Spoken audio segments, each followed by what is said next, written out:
Let's do some speed seaming. I've seamed the shoulders of this sweater together, and now I'm going to attach the sleeve. I have a really long strand of another yarn, and I'm finding the center stitch at the top of that sleeve. All right, I'm going to leave out half of my yarn, half of my finishing yarn on one side, and use the other half to seam the sleeve to the body. So I'm taking a bound off stitch and I'm seaming it to a row on the body of the sweater. And so I'm only seaming half of the sleeve. I'm going to now turn the piece around and pick up that tail that I had left, my finishing yarn, and now I'm going to seam down the other side of the sleeve. That's a great trick, even for set-in sleeves for seaming, so that you can make sure you've aligned the center of your sleeve with your shoulder seam. So you can always do that when you're seaming a sleeve into a set-in or a drop shoulder sleeve. You can always do that type of seam.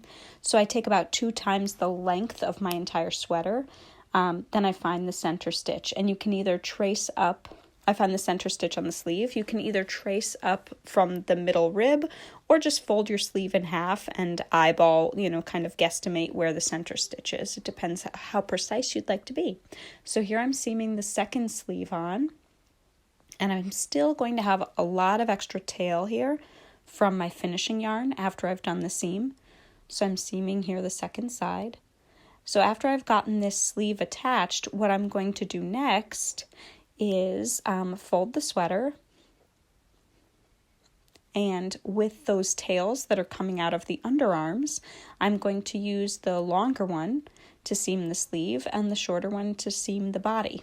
If your body is a little longer than the sleeves, then you would reverse that. But here I'm seaming the sleeve, and the sleeve, you should have equal numbers of rows on both sides of your sleeve since it's one piece.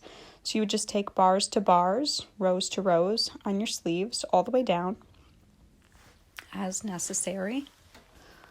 On your body, and I'll get to that in a second, but here I go, finishing the sleeve at the cuff. Then I have another tail waiting here at the underarm. I'm going to seam the body.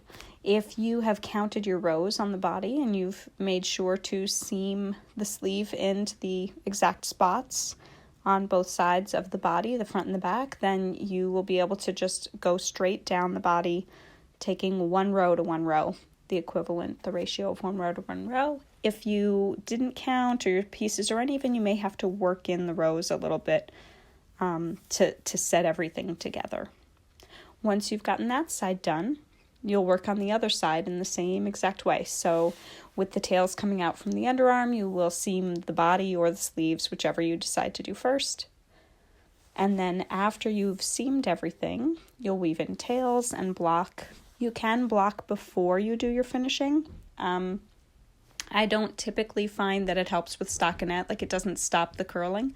I'll block projects that are made with cables or lace or intricate stitches before I seam them, just to make sure that the stitches stay the way that I want them to be as I'm seaming. But typically for stockinette, I just start seaming and I don't do the blocking until afterwards. But here we go. So I'm just seaming the sleeve with that other tail from the underarm. So essentially I only have 2 tails from my finishing yarn on each side of the sweater, one at the sleeve cuff and one at the bottom of the sweater on each side. But there we go. So that's how you would seam together a sweater. That's the order in which you would seam together a sweater. Here this was a drop shoulder, but it works also for a set-in sleeve. Happy knitting, happy finishing.